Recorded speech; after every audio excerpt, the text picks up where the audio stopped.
Hi, this is Mava Shajaz, and today I'll be talking about one of the biggest buzzwords we've been hearing for a very long time. That's a buzzword I identify with. I've studied it, I've gone through literature and theories about it. That buzzword is feminist.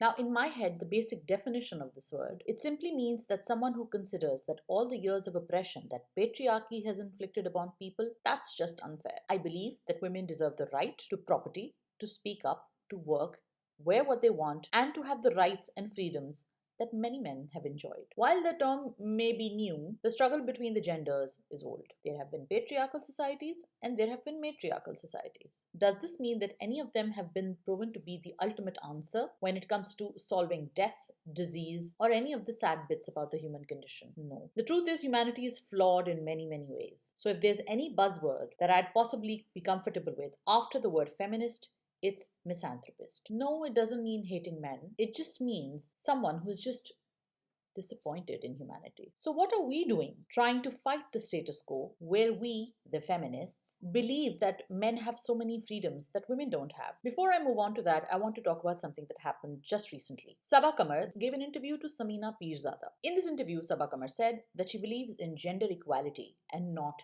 feminism. Social media, as usual, was up in arms about it. Pakistani social media, I have to tell you, works like a clique. And in Pakistani social media, there are different creators. Each of these creators are inhabited by cliques, ideologies, and different groups. You'll have the hardcore feminists, and sometimes they subscribe to a lot of white feminism, which means a lot of cancel culture, trying to push issues that are fairly relevant or have a real disconnect with the actual on ground problems. Then you've got the on ground feminists, who spend more time working on issues such as helping fellow women find work or saving them from abusive households, relationships, and these women really don't have that much time or presence on social media. You will sometimes see these women talking about their work on television or on social media, but not really about how some female celebrity has not really used the term feminist in the right way. Between these two brands of feminists, both of which are people I relate to, because I relate to these people more than I relate to the people who don't call themselves feminists or who don't like feminists anyway, or who don't subscribe to any kind of gender equality. These two brands are now colliding because now some of these women want to ask questions about the movement, and now their principles and their questions about feminism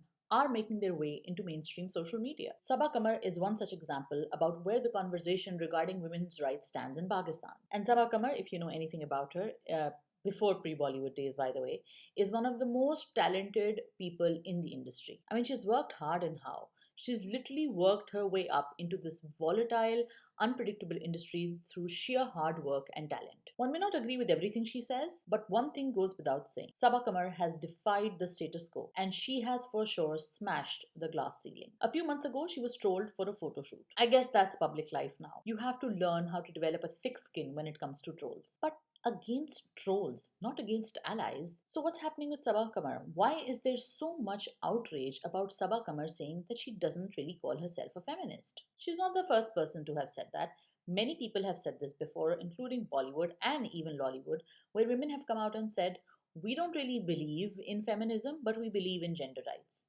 Most of the times, these women have been cancelled. There's nothing wrong, honestly, with not subscribing to a word or not following an ideology to a T, mainly because you want to start and encourage conversations instead of canceling them or shutting them down before even these conversations begin. For so many women, this issue is simply academic. I mean, you can discuss these issues in a conference where there are a bunch of PhDs and people who have written pages and literature on this stuff, and they can very well question the language and the semantics and how language impacts the written word and how it impacts the broader culture. But that's what we are, right? On social media, we become experts on things we really don't know anything about. When a plane crashes, we become aviation experts. When a terrorist attack happens, we become security experts. When oil prices tank, we become trade pundits. But the truth is, all we're really doing is ranting. Sometimes we rant for our friends. Sometimes we rant about those who are not our friends. When it comes to doing actual work, believe me, nobody will care what ideology you really subscribe to. Because the person who really needs your help needs to pay their rent. They need to submit the kids' fees.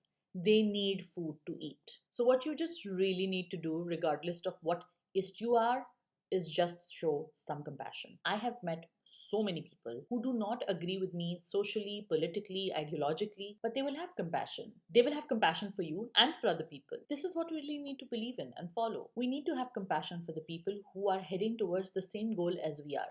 Maybe they're not framing it the way we think or we want them to frame it, but we're all still heading to the same destination. Who cares what they call it as long as we can all sit in one place and actually work for this positive goal for the future? Now, Sabah gave an example of a young man who's, let's say, the only brother of five sisters, and she talked about how it was unfair for that young man to support his five sisters. I don't think any feminist would disagree with that. The problem here is it's trying to understand this divide.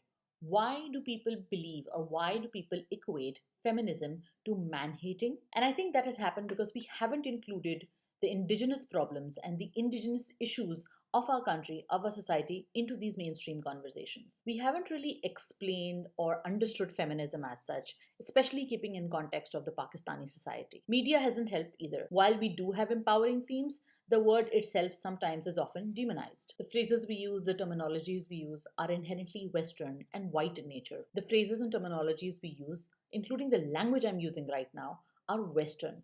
And the reason why I'm choosing this language right now is because I'm addressing the people who need to include all the people that we are canceling just because they don't agree with this one word. What I want to ask is, have we even considered how a young woman sitting in Charsadda or a young woman sitting in some community in Karachi is just not aware of feminist theory? Does her not understanding the feminist theory or the right words to use make her struggle against patriarchy invalid? Does this make her opinion invalid? Absolutely not.